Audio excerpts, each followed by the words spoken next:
샬롬, 거래의 기술 27번째. 골드버거의 기사를 읽으면서 나는 코모도어의 경험이 되살아나는 느낌을 받았다. 골드버거의 비평을 통해 많은 것을 느낄 수 있었으며 비평가들이 내 건물의 가치를 반감시키고 제2차 세계대전 전에 지어진 유명한 건물 정도에 머무르게 하려고 한다는 사실을 확신하게 되었다. 문제는 나의 계획이 더 이상 장엄하거나 특별하지 않아 팔리지 않게 되는 것이었다. 설계를 해보거나 건물을 지어본 경험이 없는 비평가들이 주요 언론을 통해 무제한으로 그들의 의견을 내세우는 데 반해 그들의 비평 대상은 전혀 대응할 여지가 없다는 사실에 나는 화가 난다. 물론 화를 내면 손해가 될 뿐이다. 비평가가 뉴욕타임스 같은 신문에 기고를 하면 내가 그 기사를 좋아하든 말든 그의 견해는 굉장한 의미를 갖게 된다. 1986년 봄까지 우리의 계획에 대해 시 당국은 아무런 반응을 보이지 않았다. 에드콕 시장이 취임한 이후 시 행정이 거의 마비되었기 때문이라는 설명이 있었을 뿐이다. 고 시장은 불가사의한 업적을 이룩했다. 그는 부패하고 능력이라고는 없는 시 정부를 이끌어야 했다. 시카고 시장이었던 리차드 델리는 시를 효율적으로 이끌 능력은 있는 것처럼 여겨졌기 때문에 부정사건에도 불구하고 살아남을 수 있었다. 콕 시장이 재임하는 동안 무주택자 문제는 훨씬 악화됐고 고속도로는 망가진 채 방치됐으며 지하철 공사는 늦어졌고 많은 회사들이 다른 도시로 이사했으며 시행정이 극도로 악화됐다. 고기 임명한 관리와 동료 중 10여 명이 수뢰 및 위증과 상납을 받은 혐의로 기소되거나 사임해야 했다. 형사법으로 기소된 사람 중에는 택시 리무진 위원회 의장이었던 제이 더로프와 병원 책임자였던 존 맥클라플린, 교통국장이었던 앤서니 에머로스가 끼어있다. 콕의 절친한 개인 고문이었던 빅터 포트릭도 학력을 속이고 공모라고 빙자하여 불필요한 여행을 여러 차례 다녀온 사실이 드러나 사임했다. 문화국장이며 콕의 절친한 친구인 베스 마이어슨도 한 판사의 딸에게 일자리를 준 사실이 드러나 불명예스럽게 물러난 뒤 기소됐다. 그녀는 판사에게 영향력을 행사하려고 했으며 여러 차례 판사의 딸에게 직장을 주선한 적이 없다고 거짓말을 했었다. 나중에는 고 시장이 마이어슨의 부당한 행동을 입증하는 증거까지 무시했다는 사실이 밝혀지기도 했다. 고 시장이 그의 성실과 정념함을 자랑함으로써 명성을 얻은 것은 아이러니가 아닐 수 없다. 그는 자신이 임명한 사람이 부정을 저지르면서 자신도 책임을 져야 한다는 생각을 하지 않는 것 같다.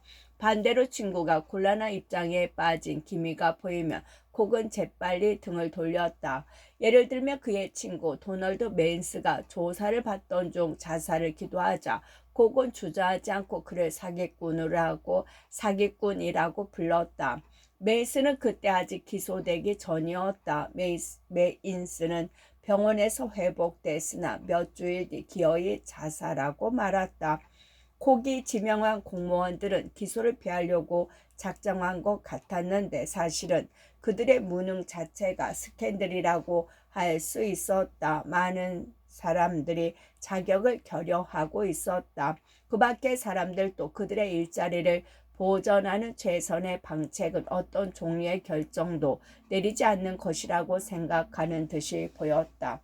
최소한 그들은 그 당시 위법 행위로 기소될 수 없는 상황이었다. 대도시 행정기관에서 근무하는 관리들이 일단 결정을 중단하면 누구나 철벽처럼 보이는 관료주의란 장애물에 부딪히게 된다. 정직하지 못한 것은 참기 어려운 것이지만 무사한 일과 무능력은 더욱 나쁜 것일 수 있다.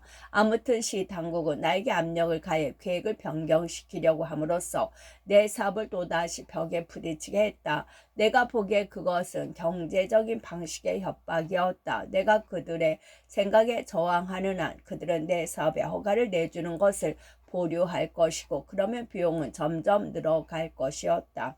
특히 도시 계획은 나의 구상과는 달리 해안 지구에 더욱 근접하게 옮기는 것과 함께 현존하는 교차로에 내가 세울 건물을 연결하는 동서로 통하는 도로를 만들 것을 요구하고 있었다. 한마디로 내가 세울 세계 최고의 건물을 기존의 주택지구로부터 멀리 떨어진 남쪽으로 옮기라는 것이었다.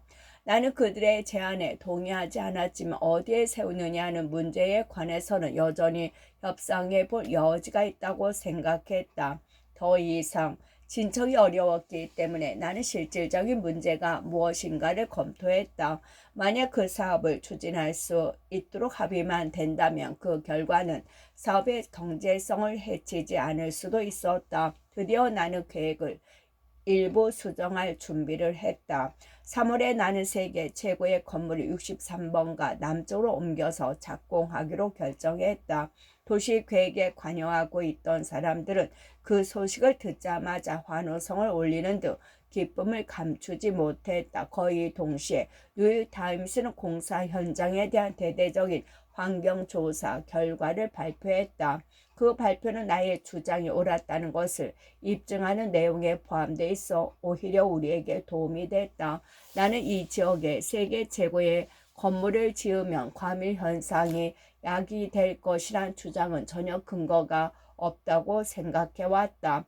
사실 맨해튼의 웨스트 사이드는 비교적 덜 붐비는 곳이다. 인구 조사에 따르면 이 지역의 인구는 1960년 24만 5천 명에서 1980년에는 20만 4천 명으로 오히려 감소했다.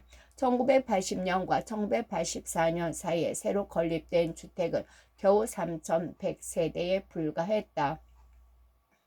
거기다가 몇천 세대를 더 짓는다고 해서 도시계획이 엉망진창으로 될 가능성은 별로 없었다. 그 연구 결과는 또한 나의 사업 계획으로 얻을 수 있는 몇 가지 이점을 지적하고 있었다.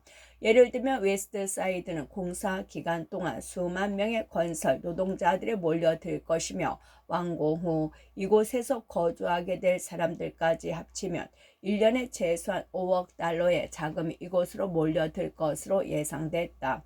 나는 고용을 증대하는 것이 어떠한 복지 정책보다 더욱 유효한 실업 문제의 해결 방안이라고 생각해왔다. 그 조사 결과는 나의 사업 계획에 비판을 가한 사람들의 주요 논거인 교통 혼잡 문제는 내가 제안했던 것처럼 지하철망을 개선하고 소형 버스를 중차함으로써 완화될 수 있다고 끝을 맺고 있었다.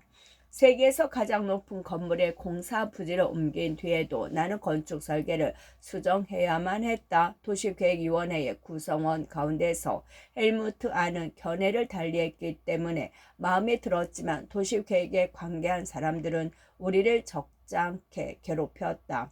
헬무트는 도시계획위원회에서 누구보다 우리에게 협조적인 사람이었다. 누가 어떻게 했는지 따질 일은 아니었지만 아무튼 그것으로 만족할 만한 일이었다. 만약 사업이 계속 진척되면 서로 협조하는 분위기가 무르익을 것으로 보였다. 어쨌든 나는 공사 계획을 일부 변경하기로 결정했다. 내가 알렉스 쿠퍼를 선택한 것에 놀란 사람들이 적지 않았다. 얀과는 정반대 입장을 보인 쿠퍼는 리처드 마이어보다 훨씬 더한 인물이었다. 터무니없을 만큼 공명심이 강한 쿠퍼는 도시계획위원회에서 5년간 근무하면서 도시계획에 관해 탄탄한 기반을 닦았다. 그리고 그는 내가 적용받을 도시계획 과정에 대한 규칙을 위반하는 데 상당한 기여를 했다. 그의 동업자인 스탠턴 엑스 투트와 함께 쿠퍼는 그 당시 배터리 파크라는 맨해튼 남단 지역에 대한 종합개발 계획을 완성한 지 얼마 지나지 않았다. 비평가들은 그 계획을 도시 건축의 모범 사례라고 칭찬을 아끼지 않았다. 나 자신은 배터리 파크 계획을 별로 탐탁지 않게 생각했다. 예를 들면 그 건설 계획은 해안 지휘대에서 공사가 진행되는데도 아파트의 많은 부분이 다른 건물과 마주하고 있어 전혀 바다 풍경이 보이지 않았다. 더욱이 나는 몇 채의 건물은 건축학상으로도 별로 뛰어난 것이 못 된다는 느낌마저 들었다. 그러나 마스터 플랜을 완성하는 데 쿠퍼의 능력은 유감없이 발휘됐으며 가로의 배치, 공원 등 위락시설의 건설은 상당히 잘 된 것이었다. 그가 우리의 건설 사업에도 좋은 아이디어를 제공해 줄 것으로 믿었다. 그 공사 부지에 대한 헬무트 얀의 계획안이 발표되기 직전인 1985년 10월에 나는 처음으로 쿠퍼와 만났다. 시 당국은 우리가 설계한 공간 활용 방안에 이미 문제를 제기해 왔으며 나는 쿠퍼를 고용해 그 점에 관해 얀과 함께 작업을 지휘하면 좋겠다고 생각했다. 그러나 그들 둘 다 함께 일하는 것이 마음에 썩 들지 않는 듯했다. 그래서 일단 그런 방안을 유보해 두기로 마음먹었다. 나는 1986년 5월에 쿠퍼를 다시 만나 텔레비전 시티 건축을 그 혼자 책임으로 맡아달라고 제안했다. 그야말로 내 사업을 추진할 가장 적합한 인물로 생각됐다. 비록 우리가 서로 다른 방면에서 일을 해오느라 간혹 불편한 관계에 놓이기는 했지만 야심 많고 안목 높은 건축가로 자부하는 그로서는 이렇게 좋은 기회를 놓칠 수는 없는 일이었다. 텔레비전 시티는 의욕 있는 건축가라면 한번 부딪혀볼 욕심을 가질 만큼 최고로 멋진 일이었다. 내가 알렉스와 함께 일하려고 생각할 때쯤 그는 뉴욕시의 거물들과 어울려 지내는 처지였다. 그러나 과연 거물이라는 평판에 걸맞게 알렉스는 내가 제시한 기회를 놓치지 않으려고 했다. 그는 나중에 기자들에게 허드슨 공유지에서 공사 장소가 4분의 3마일밖에 떨어져 있지 않아 뉴욕시의 허가를 쉽게 받을 수는 없을 것이라고 주장했다. 우리는 견해를 달리하는 부분이 있었지만 특히 알렉스의 야심은 내가 알고 있었던 것보다 훨씬 강력했다. 우리는 많은 사람들이 예상했던 것보다 직업적인 면에서는 훨씬 잘 어울릴 수 있는 특징들을 갖고 있었다. 알렉스는 해안지대에 연결되는 더 많은 도로와 인도를 만들 것을 제안했다. 또 누구나 쉽게 외부에서 찾아올 수 있도록 공원을 설계하려고 했다. 우리는 가능한 한 건물의 수를 늘리고 건물의 크기는 상대적으로 작게 만드는 데 합의를 보았다. 고층 건물의 전면에 규모를 달리하는 주택들을 건설할 것도 덧붙여 제안했다. 알렉스는 이 사업의 경제적인 가능성을 보장하는 데 필요한 최소한의 한계 내에서 전체 면적을 가능한 한 줄이지 않으려고 노력했다. 그가 고안해낸 수정안은 확실히 효력이 있었다. 우리는 도시계획위원회로부터 긍정적인 평가를 받기 시작했던 것이다. 1986년 10월 23일 사업계획안을 공포했을 때 한때 신랄하게 비난을 퍼붓던 사람들마저 우리 계획안의 독창성에 관해 입에 침이 마르도록 잔사를 늘어놓았다. 고층 건물 건축에 대해 혐오감을 갖고 있던 지방행정위원회 의장인 존 고웰은 알렉스의 새로운 구상을 트럼프의 염원을 해결할 수 있는 최상책이라고 말한 뒤 이전의 사업계획에 비해 훨씬 낫다고 칭찬했다. 처음에는 시큰둥한 반응을 보였던 쿠퍼도 자신의 설계와 관련해 더 많은 일을 처리할 수 있게 되자 더욱 열중하기 시작했다. 그는 1987년 4월 뉴욕타임스와 회견에서 다음과 같이 말했다. 나는 그 사업 계획이 고요한 이점을 살리는 방향으로 추진되기를 바란다. 이 도시에서 알고 있는 개발 반대 여론이 현재로서는 너무 강력하다는데 문제가 있다. 그러나 우리가 강변에 있는 공간을 이용해 이런 엄청난 규모의 개발에 걸맞는 공원, 산책로 등 쾌적한 생활 공간을 확보할 계획이다. 텔레비전 시티에서 우리가 추진하는 계획은 개발에 따른 문제점을 최대한 해결할 수 있는 방식으로 진행될 것이다. 세계에서 가장 높은 건물을 세우는 데는 특별한 상황이 요구될 수밖에 없다. 이런 고층 건물이 주변 환경과 조화를 이룰 수 있는 곳은 여기밖에 없을 것이다. 도저히 내가 표현할 수 없는 말들을 그가 정확하게 전달한 셈이었다. MBC를 그곳으로 유치하는 것과 관련 우리가 내세운 명분이 제너럴 일렉트릭 사가 MBC 소유 회사인 RCL을 사들인 1986년 중반경에 상당히 지지를 받고 있다는 것을 느낄 수 있었다. 나는 옛날부터 제너럴 일렉트릭사의 회장인 잭 윌치와 알고 지냈다. 그는 대단히 사려 깊은 사람이란 생각이 들었다. 또한 MBC를 텔레비전 시티와 같은 장소로 옮기는 것이 유리하다는 판단을 즉시 내릴 수 있을 만큼 두뇌 회전이 빠른 사람이었다. 웨치는 MBC를 이끌고 있는 제너럴 일렉트릭사의 최고 경영진 가운데 한 사람인 보브 라이트를 지명했다. 나는 라이트와 많은 점에서 의견을 같이 했다. 그들이 내가 건설한 곳으로 이주해 오든 그렇지 않든 간에 그들은 대단히 비범한 사람들임이 틀림없었다. 제너럴 일렉트릭사가 MBC를 인수했을 즈음에 MBC는 회사를 인전할 장소로 뉴저지주의 한 곳을 포함해 뉴욕의 4군데 장소를 후보지로 적극 검토하고 있었다. 1987년 1월 MBC는 록펠러 센터에 계속 남아있는 방안과는 별도로 우리가 건설한 텔레비전 시티와 뉴저지주의 시러쿠스에 있는 하이츠 마운튼사의 소유주로 옮기는 방안으로 선택의 범위를 압축했다. 뉴욕시의 다른 세 곳은 경쟁에서 단락한 셈이었다. 결과적으로 그 문제는 간단하게 처리되었다. 우리가 만든 텔레비전 시티로 MBC가 옮겨오든지 뉴저지 주로 가든지 둘 중 하나로 결정될 판이었다. 뉴욕시는 MBC가 방송망이 계속 남아있게 할 목적으로 재산세를 인하해주는 형식으로 MBC에 세제상의 특혜를 보장해줄 용의가 있다고 이미 발표했다. 문제는 이제 그들이 뉴저지주의 제안에 필적하는 포괄적인 조건을 제시하느냐에 달려 있었다. 그러나 믿기 어렵게 뉴욕시 당국은 실제로는 수수방관하면서 아무런 작업도 하지 않는 것처럼 보였다. 내가 이렇게 말하는 까닭은 1987년 초 세계 최대 기업 가운데 하나인 모빌 오일사가 뉴욕을 떠나 버지니아주로 옮겨가기로 결정했다고 발표했기 때문이다. 그 직후 NC 페니사 역시 뉴욕을 떠날 준비를 하고 있는 것으로 드러났다.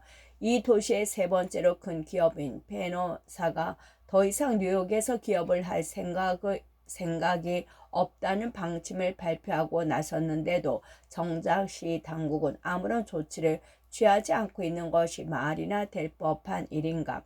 에드콕 아래서라면 그럴 법도 하다.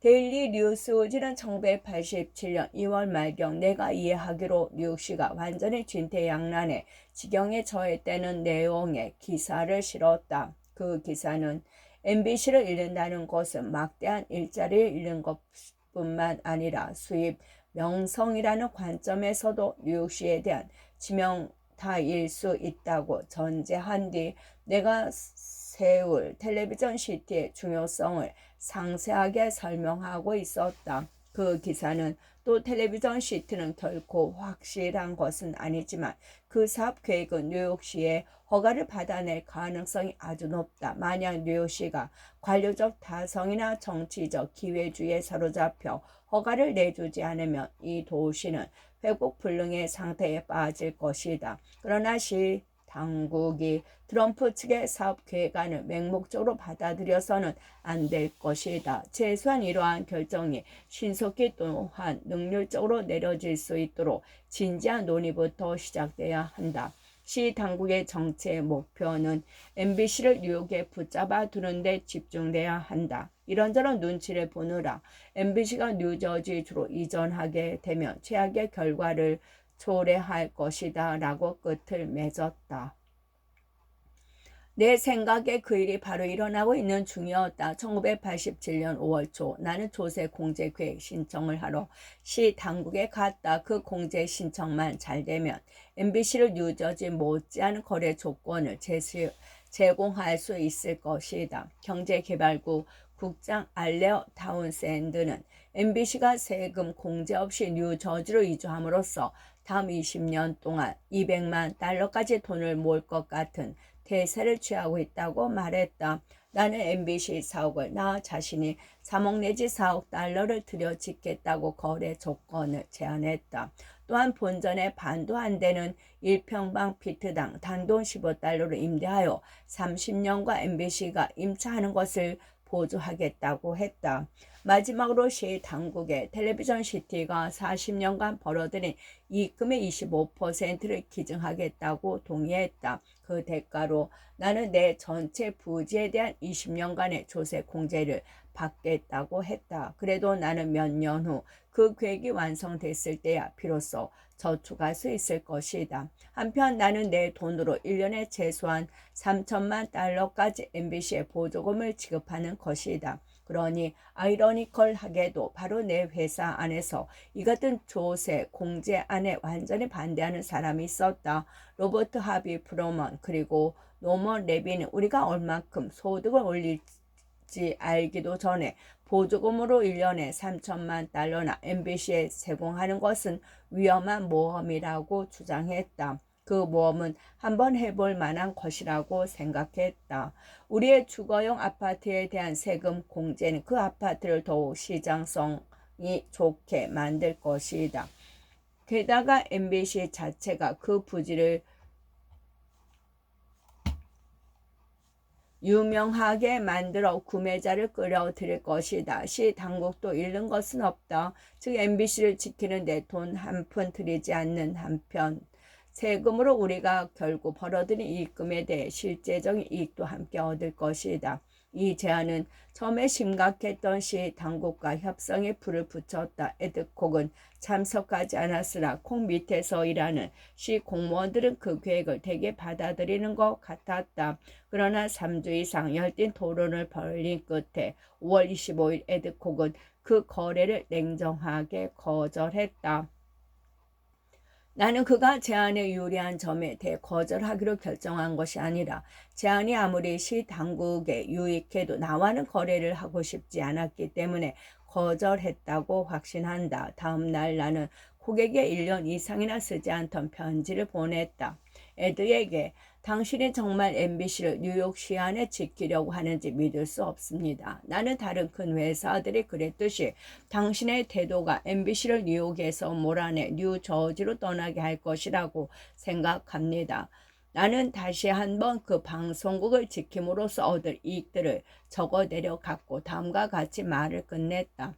나는 가만히 물러앉아 뉴저지 등 다른 도시들이 뉴욕에서 활력소를 빼앗아 가는 것을 지켜보는 것에 염증을 느낍니다. 콕은 내가 예상했던 대로 답했다. 그는 내가 지적한 어떤 특정 문제에 대해 대답하지 않고 문제를 사적인 의지의 싸움, 즉 탐욕스러운 택지 개발업자 트럼프 이에 반대하는 가장 위대한 보호자 콕의 싸움으로 몰고 가려고 애썼다. 수개월 동안 그는 울먼 스케이트장을 그렇게 빠르고 능숙하게 지음으로써 자신을 당황하게 만든 나에 대해 보복할 길을 찾고 있었던 것이다. 웨스트사이드 주차장이 그것을 위한 완벽한 수단이라고 생각했다. 내가 보호가격 이하로 나의 9에이커 부지를 시 당국에 직접 팔겠다며 또다시 MBC를 구할 방안을 제안했을 때 콕은 충분한 토의 없이 그것마저 거절했다. 나는 뉴욕타임스가 내 계획에 반대하고 나섰을 때 놀라지 않았다. 그 사설을 쓴 사람은 콕의 오랜 친구 허브 스터즈였다. 뉴욕타임스의 논설위원이 되기 수주 전까지 스터즈는 텔레비전 시티에 대해 책임을 맡은 도시계획위원회의 국장이었던 것이다. 허즈스터즈에게 뉴욕시에 대한 사실을 쓰라고 시키는 것은 게스파 와인버거에게 레이건 대통령의 국방 정책에 대한 사설을 쓰도록 시키는 것과 같은 짓이다. 그러나 나는 데일리 뉴스의 한 논설위원회로부터 강력한 지지를 받고 있었다. 시장의 시 당국이 MBC에 제공할 수 있는 한계가 있다고 말한 점에서는 옳았다. 데일리 뉴스는 계속했다. 그러나 아무런 행동도 취하지 않았다는 데는 변명의 여지가 없다. 직전 MBC, 록펠러 센터 그리고 트럼프의 정책 결정자들을 불러 함께 만나도록 해야 한다. 그는 강력한 계획을 세워야 하며 필요하다면 쌍방을 모두 나무라야 한다. 대신 콕은 MBC에 신통치 않은 세금 삭감 제안을 제공했다. 콕은 그것으로 MBC가 원하는 어떤 맨해튼 부지든 얻을 수 있다고 말했다. 그는 심지어 약간의 새 부지에 대한 중고도 공짜로 제공했다. 물론 돈 안 받는 중고는 돈을 지불하고 얻는 중고만큼 가치가 있기 마련이다. 콕이 이 같은 제안을 하자마자 MBC 대변인은 MBC가 더 많은 부지를 얻는데 관심이 없다고 말했다. 한편 하이츠 마운틴 인더스트리스 간부들은 가만히 앉아 있지 않았다. MBC를 마음대로 할 수 있는 기회임을 알게 된 그들은 6월 1일 MBC가 30일 안으로 그들이 제시한 조건을 받아들여야 한다고 발표했는데 뉴욕시는 더 이상 그 조건을 감당하려고 하지 않는 것이었다. 방송국 문제에 콕을 끌어들임으로써 내가 구획 승인을 얻을 기회를 망치고 있다고 나에게 충고하는 사람들도 있었다. 그들이 옳았을지도 모른다. 그러나 더 큰 문제가 걸려 있다고 생각한다. 나는 에드 콕이 무능력하고 뉴욕시의 파괴적인 일을 하므로 누군가가 일어서서 공공연하게 그렇게 말해야 한다고 믿었다. 데일리 뉴스가 독자들을 대상으로 MBC 문제에 대해 콕의 입장을 지지하는지 아니면 나의 입장을 지지하는지 여론조사를 했을 때 결과는 대단히 만족스러운 것이었다. 거의 1만 명의 독자가 나에게 찬성을 했고 단지 1800명만이 콕의 편을 들었던 것이다.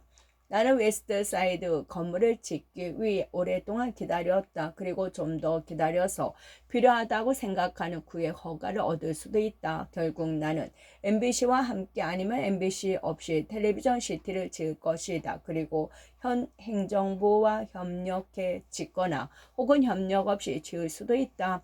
나는 모든 가능성을 열어놓았다. 왜냐하면 내가 전에도 말했듯이 그것이 나 자신을 진정으로 보호하기 위한 유일한 길이기 때문이다. 주거형 부동산 시장이 건재할 때 나는 그곳에 강을 향한 전망 좋은 대규모 아파트를 지어팔 것이다.